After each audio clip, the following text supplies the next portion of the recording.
This show home features the work of 24 interior designers and room after room of beauty and imagination. See how the 2009 Atlanta Holiday House came together from the concept and the drawings throughout the construction and ultimately the interior design.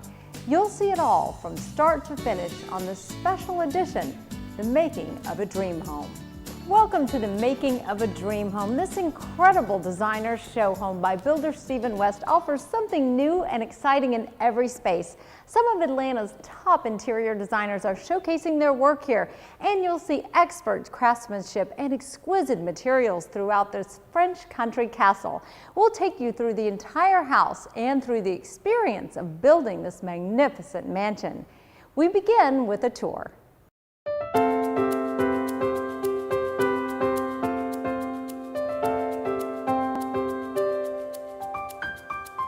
This beautiful mansion is designed as a French country castle, and as you can see from the grand entrance to the stunning marble bathroom, it's fit for royalty. This masterpiece is the vision of builder Steve West. I want you to feel like this house was built 200 years ago, and it's carved out of the natural stone. Steve and his wife Shay have worked on this project for more than a year. Steve building the home and Shay working with the interior designers who have turned this mansion into a show home. Each space is designed by a different firm. We're 24 designers that each chose a space and got to pretty much use their talents to do their own thing. Each room is very individual, and of course I have my favorites, but you know, it definitely turned this house into a home. When you walk in, you get a feeling of awe with the solid, massive stone walls, the round entryway, and the stone arches. I want the entry to be unique. You know, when people first walk into a home, it's either wow right then or it's not. To make that room unique, I made it round. And not only is it round, but it's got round stone in it. You certainly feel the wow when you look up to the ceiling. But yeah, it's got a really cool gold dome in it. And our framers just did an unbelievable job. Right off the entryway, you see the study with its limestone fireplace mantel and the dining room. Both have massive walls, creating the feeling of a castle. It has an Italian limestone mantel that came from the Tuscan region of Italy, out of a hotel. And that was my centerpiece. It's light in color, and so I've made the rest of the room dark. It's all stained grade wood. It's knotty cherry. All the walls when you come in the house are 24 inches thick. That's how homes were built in the 16th and 17th centuries in Europe. And in the dining room, you get that feeling. Steve designed the entire house around this grand rotunda that looks out to a view of the backyard. The scale in here is huge. It's 3 stories tall. It's got this big dome up in the top of it. It's got these curved staircases in it. It's my formal and the only formal part of the house. All the iron and stone give an authentic, solid feel to the grand rotunda. Those railings are hand forged. There are a few blacksmiths that actually still do that. And I've got this gentleman named Igor from Russia that lives in Canton, Georgia, and he still does that. He forged all these rails. From here, you can walk straight into the kitchen and then the keeping room. All the space is open and flowing. This is where you live in the house. This is where my visitors will come in and feel the most relaxed. You'll entertain here, you'll cook your meals here, you'll watch TV here, you'll have your Thanksgiving social gatherings here. So space-wise, it's the biggest area in the house. The openness of the kitchen into the breakfast bar, entertaining area, and the keeping room are designed for interaction and relaxation. What I want my viewer to feel when they come in here is really just comfortable. The main floor is also where you will find the stunning master bedroom and bath. The master bedroom is certainly spacious in this size house. We've got a really interesting dome in there. Our designer did an awesome job in there with her color selections, her window treatments, her furnishings. And then in the master bathroom is turned out to be my favorite room in the house. At first, Steve wasn't sure about designer Michael Hibachi's vision for the bath, but now he loves it. Faux paintings on the wall that would resemble a mother of pearl, a lot of cut mirrors in here. And you know, when he first told me that, I was like, wow, that sounds like a little over the top. But once we got to putting that material in, it is just like a polished diamond in there. I mean, if I bring a guest over, I want to take them straight to the master bathroom.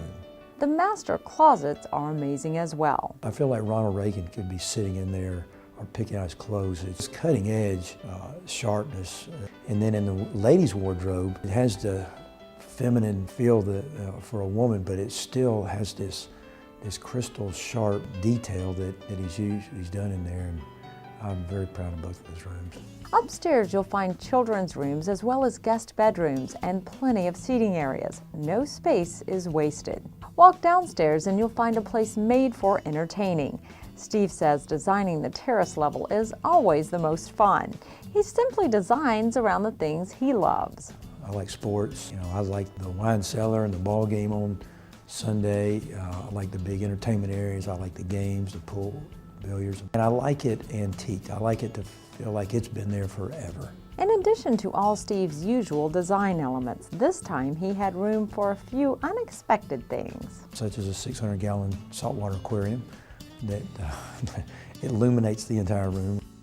Some gas lanterns, some big planter boxes, lots of stone columns. We had room to put a movie theater, got a 175-inch screen to it. The spa area, we've got some interesting features in there. A big limestone tub. We cut the slab and recessed it down into the floor. We've got a wet sauna, a dry sauna, a massage room. Well, you can walk through that whole basement and you see all the typical things you would expect to see in a basement, but then you go down a hallway and it opens up into a basketball court that's underground, and the biggest comment I get in there, I didn't expect this. This house also has beautiful and spacious outdoor entertaining areas. The loggia is great for relaxing and the downstairs is made for entertaining, with a complete kitchen and outdoor bar as well as a luxurious pool. The curb appeal of this French country castle is extraordinary because of the architecture and the lot. I mean, I personally like the noble look, these big tall gables, the European architecture. And this is a magnificent lot. It's 4.3 acres. It's completely covered with oak trees. During the entire construction of this home, Steve worked closely with Scott Rawls, the operations manager. I don't want to leave. I still want to come here every day. I want to walk through every room. It all turned out to be just the vision Steve had imagined more than a year earlier. Sometimes you lay down at night and go, boy, that was really just a vision on paper.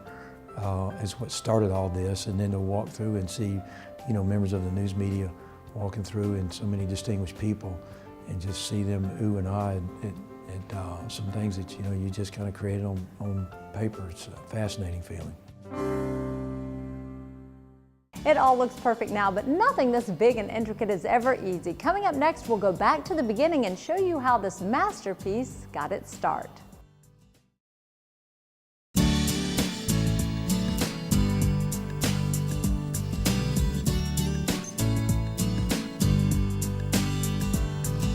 This home is more than a showplace. It's a testament to passion, creativity, and determination. Builder Stephen West came up with the concept and drawings almost 2 years ago.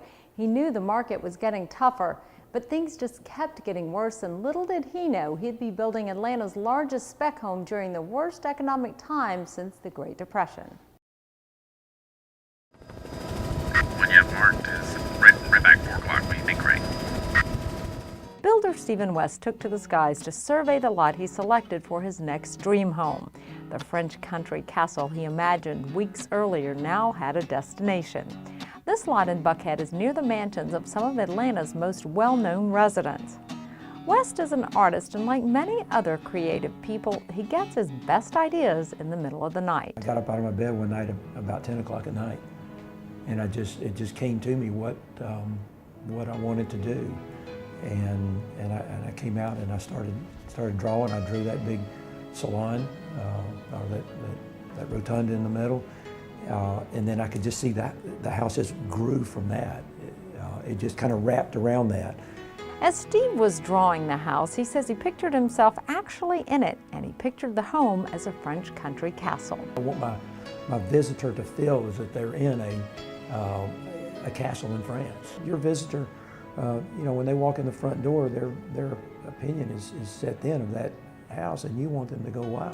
It was the beginning of the 2009 Atlanta Holiday House. We toured the lot shortly after construction began, and Steve talked about why he chose this particular location. I like the rural street. As soon as I walked out here, I just stood here and like, wow, you know, I mean, I'm right in the heart of the city, yet I don't hear any cars. All I hear is birds chirping. The 200-year-old trees all over the lot would make the perfect setting. I just see the way this house will the curb appeal, the privacy of it. It has all of the factors that a builder looks for on a lot. After clearing and grading, the lot really began to take shape. This lot is almost a peninsula. It's low all the way around. It's like there's a moat around this property. Yeah. And it just gives such a private feeling when you're in the backyard. Steve is always flexible, and as they were digging to create a garage, he had an idea that would dramatically change the floor plan. If I'm going to build a concrete box, I might as well not fill it up with dirt, put this steel pan on the top, and make this a sport court. It took some engineering since the ceiling is 20 feet tall in the sport court and 12 feet tall in the basement, but it was worth it. The wow factor of walking through a basement, and then when you've seen the whole basement under the house, and then you walk into a part that's under the garage you're completely not expecting and find a 50 by 38 by 20 foot tall sport court, I couldn't resist. Steve also wanted to give the lot stability rather than having it drop off, so he built this intricate 10-foot tall retaining wall. What I wanted to show is just how much steel and concrete actually goes in to the foundation of a house. When we're finished building this house, you're never going to know that's there. Steve is hands-on, on-site all the time, watching as his projects unfold. He says seeing opportunities like the sport court wouldn't be possible if he weren't right here day in and day out. But you never build exactly what you think, and if you're not here every day, you can't be creative. You know, you just have to be here every day and see the house unfolding, and then you'll make some changes like we did over with the racquetball court. That's the only way I know how to build a house.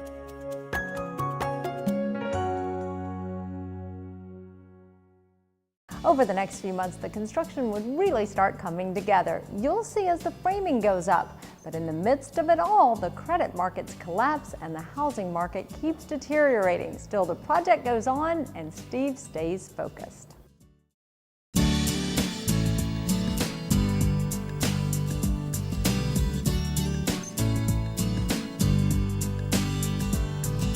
This amazing floating staircase is just one of the dramatic design elements in the 2009 Atlanta Holiday House. Builder Stephen West wanted a full view of the windows on the back of the house as soon as you walked in the front door. That meant these two staircases would be suspended. That's just one of the many design challenges as this home began to come together.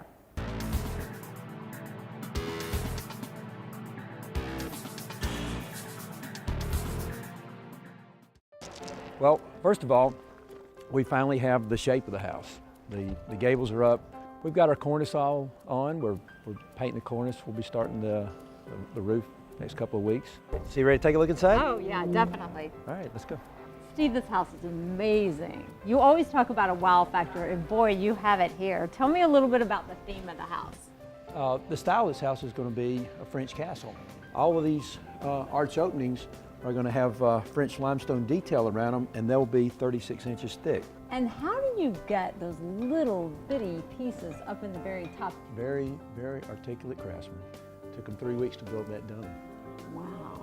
And in keeping with the theme of an old French castle, they didn't have wooden floors or wooden staircases, so all the floors will be French limestone, the staircases will be French limestone, and all the handrails will be handmade forged steel. We certainly wanted some drama here. The height of the ceilings is 28 feet from the floor to the bottom of the ceiling, and another 14 feet to the top of that dome. And also I wanted the beauty of all the trees in the backyard to be, when you walk in the front door, to be able to see all the way through the house. And so it was important that we had no supports under these staircases. In a house this size, the width of the staircases and the width of all your pathways need to be at least 5 feet. I think it's important that two people be able to walk side by side up a staircase and around any of the walkways upstairs. That kind of determined what size this room was going to be. Yeah. This is the heart of the center of the house. Everything flows off of this. So when I push this room out, the rest of the house changes as well. Let me take you into the informal part of the house where you actually live in it. This is the kitchen, but there's a lot more here than just a kitchen. This is the informal living area of the house. It's the biggest space in the house. How do you make it so open and yet keep the foundation so strong? A lot of steel, big steel beams. Yeah, this house is completely constructed. The framework is supported all with steel beams. Now, I know you see a lot of wood as we're walking through the house today, and that's what we use the wood for the detail, but this structure is completely supported by steel. Yeah, let's take a look at that. Show me how you can see. Well, this is just one of the support beams. It doesn't look big. It's 4.5 inches by 4.5 inches, but it holds up a steel beam that weighs 4,000 pounds. Wow. And this goes all the way down to the foundation. Those steel beams are on every level. This next room we're seeing is the one where the family's really going to hang out, right? Right. Well, this is a keeping room. This is where you relax, watch TV. This is the first time I put this. This is going to be a big stacked stone, split face limestone arch. When I get the stonework up to the top of these columns, I want it to look like a big Corinthian column, except built out of split face limestone. Let me show you a really cool place in the house, the master bedroom. Wait till you see the ceiling. Good. So welcome to the master bedroom. Wow, this is beautiful. Yeah, I was looking to make this room. I wanted some really, really cool curves in here.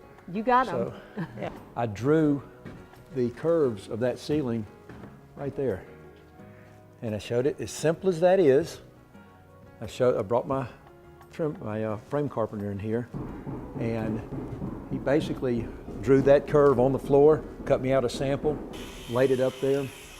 I approved it. He cut a whole series of them, laid them in. Now this is a process that took 3.5 weeks to do. I can imagine. Yeah, every one of those pieces of wood have a number on the back of them. Wow. And they'll measure it, they'll cut it, they'll write the number on, they'll give it to the staple guy, and he'll shoot it. So Donna, this is the terrace level. Wow, this is beautiful. And it's so open, another really open area. Thank you. Well, again, I had to use a lot of steel beams. This is the bottom of the house, it's the base of the house. So it has the most weight above it. So I had to use the biggest beams here. That is a tube beam. Usually you'd put an I-beam in. That beam is a tube. It has absolutely no deflection in it. It's holding the main level staircases up. The latest technology in pools are saltwater pools. And the way the latest technology in cleaning them is, instead of those old conventional rays, these underwater jets come on and move the sediment on the bottom of the pool around, kicks them into these scuppers, and that's how the pool's cleaned. With the framing done and the home automation wiring now complete. So where are these wires going? They go up to a rack that's not even cut into this wall yet. The next step is the drywall and getting the stone cut using the latest technology. David is measuring the circumference of that curve. We'll download this data into a cutting machine, and it'll cut a solid piece of limestone that we'll wind up putting at the top of this window. This magnificent mansion has more than 40 tons of stone. It's breathtaking everywhere you look. But taking it from almost finished to show home ready is a huge task. Every little detail must be complete before the doors open. When we come back, our cameras were there in those final days before the tours.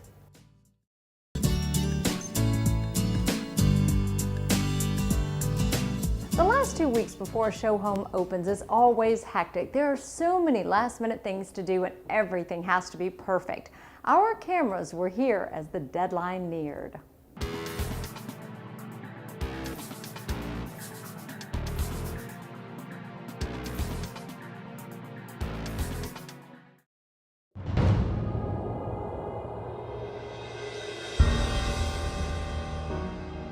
White is not going to work. Order one that is cream of Marfield.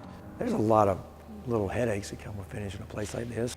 Well, let me tell you, I'm going today to get the right one. There are no major things still left, but there's a lot of small ones, a lot of details. All the wood baseboards in the house are done, but the stone baseboards are we're working on now. We've got our main chandelier. That has and to be hung. Yep, it's going to be here this week. Let's see if we can get him out here. Kitchen, we've got still the vent hood to go.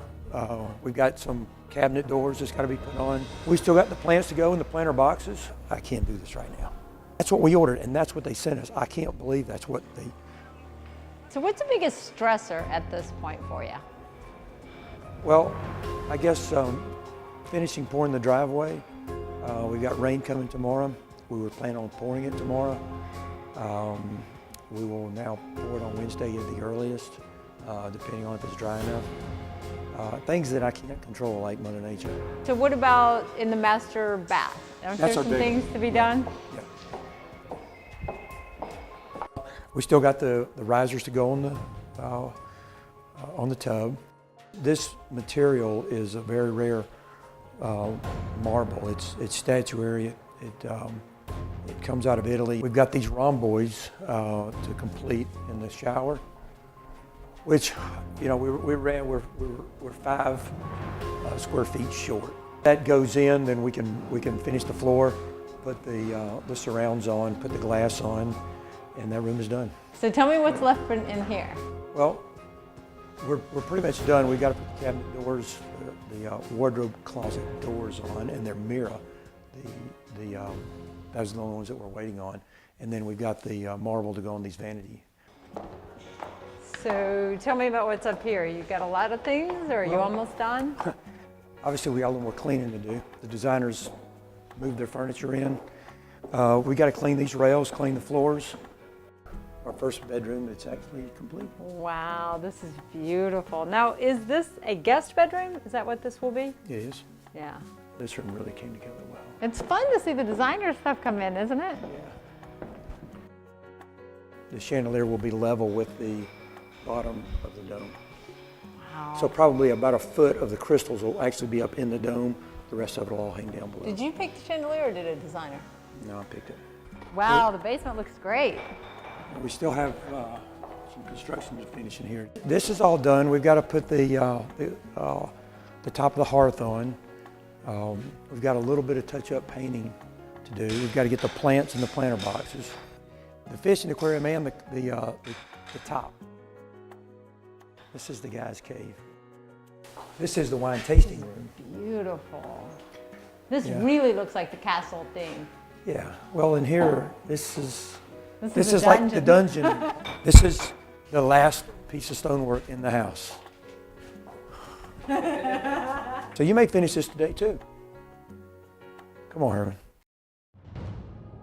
Obviously, after we pour the driveway, we got to build the columns for the gate. Well, you start this project when the economy is strong, and midway through the project, the economy gets, the banking industry turns upside down. All of a sudden, they're playing by different rules, but your project isn't. So it's crunch time. How do you feel? It always is. It always comes You're down. okay with it? Oh yeah, yeah. The last week is usually full of final details. Department of Motor Works calls it any cars parked on the street you're going to tow. I mean, not the problems don't pop up all along, but the ones that are hard to solve pop up at the very end.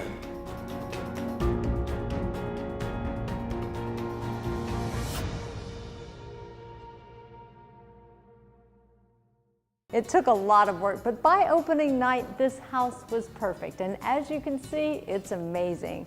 Thank you for joining us for the making of a dream home.